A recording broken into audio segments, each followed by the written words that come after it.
یہ جو کل کا جو ایک ایپیسوڈ تھا اس کا ریکیپ آپ ہمیں دیں. Nation really wants to know کہ کون کون سے جہاز پاک فضائیہ نے کون کون سی ٹیکنالوجی یوز کی اور کیا کیا تباہی ادھر مچائی گئی. ہم چاہیں گے کہ آپ اس کا ایک ریکیپ ہمیں دیں. بہت شکریہ اینا آپ کا، علی کا، آپ کے چینل کا مجھے انوائٹ کرنے کا، اور آپ کے ناظرین کو السلام علیکم. بہت بہت مبارک ہو قوم کو اس شاندار فتح پر، جو شاید شارٹیسٹ پاسبل ٹائم ہے اور شارٹیسٹ پاسبل جو انٹینسٹی تھی بلو کی یا ہمارے پنچ کی، اس کے اندر یہ حاصل کی گئی ہے. جیسے میں اس کو انڈرسٹینڈ کر پا رہا ہوں، دیکھیے میں تھوڑا سا ریکیپ آپ کے ناظرین کے لیے کروں گا تو میں شاید بہتر کنیکٹ کر پاؤں گا کل والے ایپیسوڈ کو. پہلا ایپیسوڈ تب ہوا جنہوں نے رافیل 4 والے جو اٹیمپٹ کیا، آپ کے میڈیا نے رپورٹ کیا، پاکستان ان کو جیم کر دیا. جیم تو نہیں، سائبر وارفیئر اور ایروسپیس سامنے ان پر سارے لگائے تھے فارمولے، اور پھر اس کو ان کو فورس لینڈ بھی نہیں بلکہ پینک لینڈ کرنا پڑا سری نگر پر. یہ پہلا ان کا ایپیسوڈ تھا. قوم کا پریشر بلڈ ہوا تو پھر انہوں نے کہا کہ ہم 72 جہاز ایئربورن کرائیں گے. 72 میں سے صرف 33-34 کے قریب رافیل تھے. پورا فلیٹ ان کا ہوا میں تھا اس رات کو، جو 2-3 رات پہلے ہوا، اور 35 کے قریب اور جہاز اکٹھے کیے. 72 جہازوں کا مطلب یہ ہوتا ہے، میں آپ ناظرین کو سمپل کر کے کوشش کرتا ہوں پیش کرنے کی. 72 جہازوں نے پاکستان پر حملہ نہیں کرنا تھا.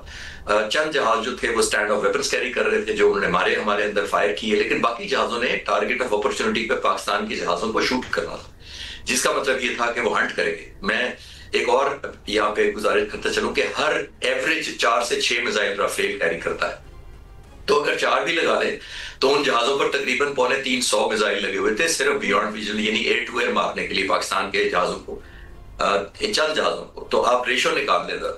تو میں سلیوٹ کرتا ہوں ان فائٹر پائلٹس کو، ان کی لیڈرشپ کو، ایئر مین تک جو ٹیکنیشینز اس مشن میں پاک فضائیہ کے شامل تھے ان کو بھی.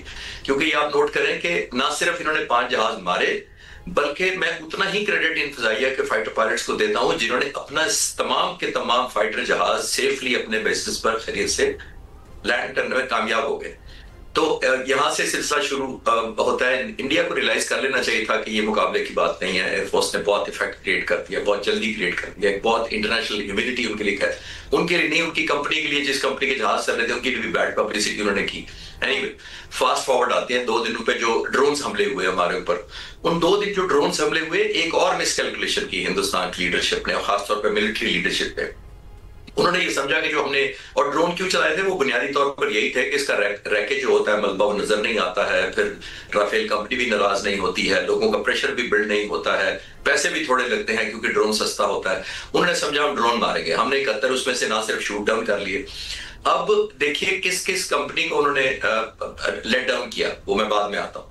اب جب 2 دن گزر گئے تو مس کیلکولیشن کی شاید انہیں زیادہ انا یا بوزوم ہو گیا کہ ہمیں کوئی ٹچ نہیں کر سکتا. تو دس از اے ٹائم دی ڈیسائسو بلو جس کو کہتے ہیں. لینڈ فورسز نے تو کیا ہی ہے، میں ان کا کریڈٹ نہیں لے رہا، لیکن پاک فضائیہ نے جو پنچ کیا ہے، جو کل صبح فجر سے شروع کر کے، میں آپ کو فیکٹ رپورٹ کر رہا ہوں کہ پاک فضائیہ نے ساری رات پلاننگ کی. چیف نے ان کے ساتھ مل کر پلاننگ کی، لیڈ کر رہے تھے پورے مشن کو زمین پر پلاننگ کے دوران. اور صبح فجر کی نماز ایئر چیف نے ساتھ پڑھی اپنے سارے کرو ٹیم، اور وہاں سے نماز پڑھنے کے بعد اللہ اکبر کا نعرہ لگا کر انہوں نے رخصت کیا پورے وہ فارمیشن کو.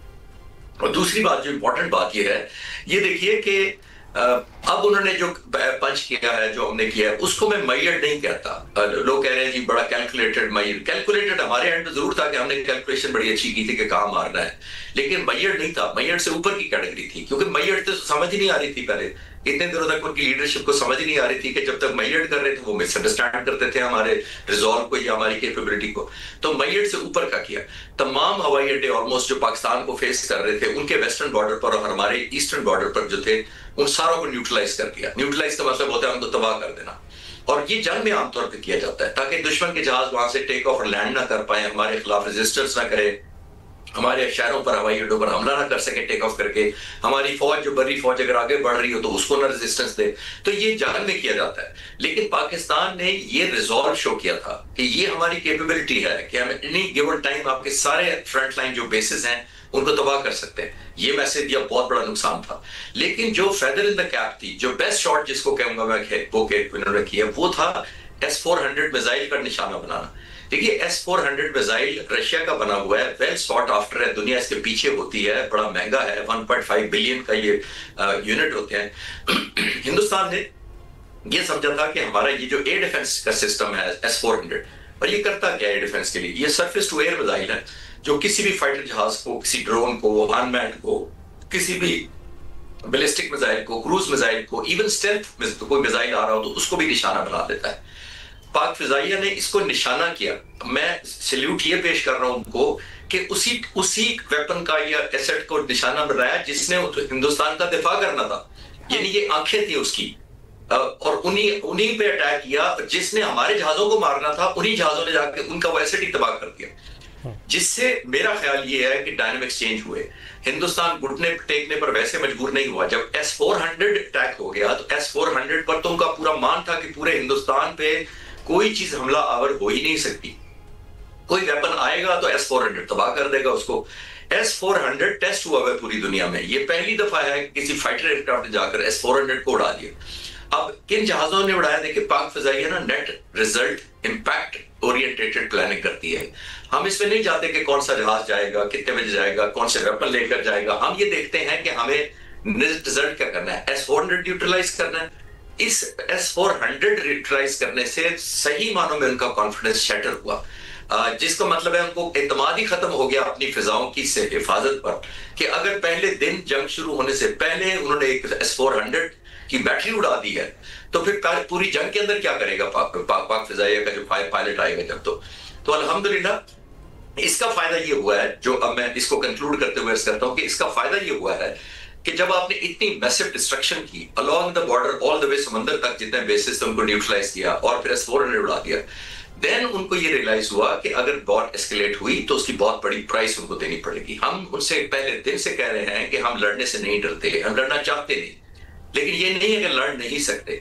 और अगर लड़ाई हुई तो हम पहले दिन से कह रहे थे कि आवाज पूरी दुनिया सुनेगी, तो आवाज तो व्हाइट हाउस तक गई। फिर अब आप देखिए कि हमारे लिए पाक फिजाइया का जो आखिरी पंच था, ये फतह में बहुत बड़ी कंट्रीब्यूशन इस तरह थी कि हिंदुस्तान को रियलाइज हो गया।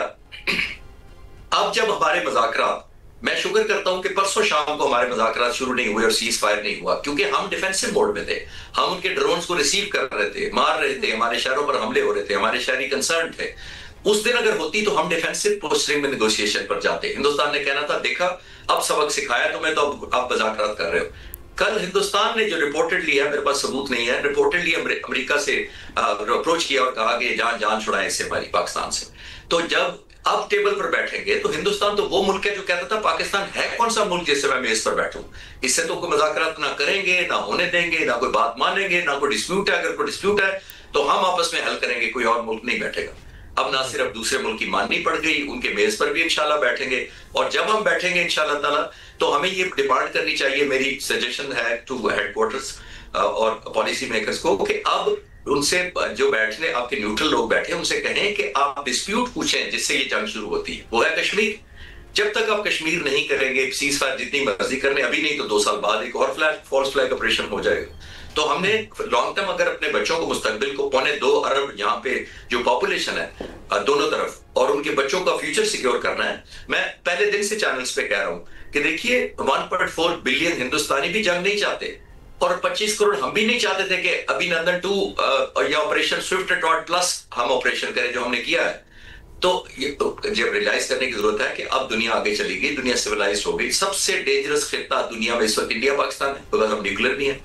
तो ये बड़े जो पावर्स हैं उनको भी रियलाइज करना चाहिए, और हमारी लीडरशिप की भी ये रियलाइज करना बिल्कुल ऐसा ही है। खालिद चिश्ती साहब, बहुत बहुत शुक्रिया आपका, बहुत डिटेल्ड आपने रिकैप दिया है। और जब भी ये रिकैप सुनते हैं गूज बम्स आते हैं हमें, और इसके साथ साथ ये एक ऐसी कहानी है जो आने वाली नस्लों को भी सुनानी है। और इसके लिए जो कुछ हमारी अफवाज पाकिस्तान ने किया है, जो कुछ हमारे शाहीनों ने किया है, वो टेक्स्ट बुक है। वो ना सिर्फ पाकिस्तान में बताया जाएगा बल्कि पूरी दुनिया में इसको सुनाया जाएगा, पढ़ाया जाएगा, क्योंकि ये कोई आम फतह नहीं है, ये हर महाज पर फतह है जहां पर वो हमें शिकस्त देने की कोशिश कर रहा है। जी हाँ, एग्जैक्टली। और सुकून से आप अपने काम कीजिए और रात को सुकून की नींद सोइए, क्योंकि हमारा जो दिफा है वो मजबूत हाथों में। इसके साथ ही कंट्रोल रूम से हमें इजाजत दीजिए। अल्लाह हाफ़िज़।